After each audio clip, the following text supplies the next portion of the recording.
वडोदरा के वहीवटी ward number 12 में खिसकोली circle के पास आज वडोदरा महानगर पालिका की अतिक्रमण शाखा की टीम पहुंची।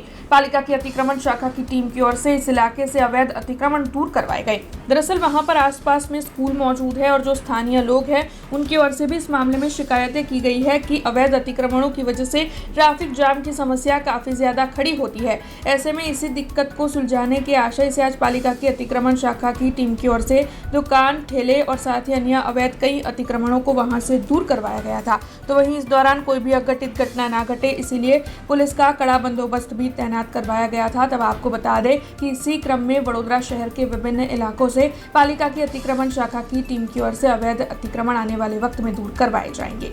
आज रोज वहीवटी वार्ड नंबर 12 द्वारा खिसकोली सर्कल પાસે આવેલ સ્કૂલના આજુબાજુની સ્કૂલ તથા રહીશોની ફરિયાદને આધારે બંધ લારીઓ તથા શેડના દબાણો आज रोज दूर करवानी कार्यवाही चालू है। आशरे 1 ट्रक जेटली लारीओ भरेली है तथा शेडना दबाणों दूर करवानी कार्यवाही चालू है। हमसे जुड़े रहने के लिए हमारे YouTube चैनल को सब्सक्राइब करें और नई वीडियो की नोटिफिकेशन के लिए बेल आइकॉन को दबाएं।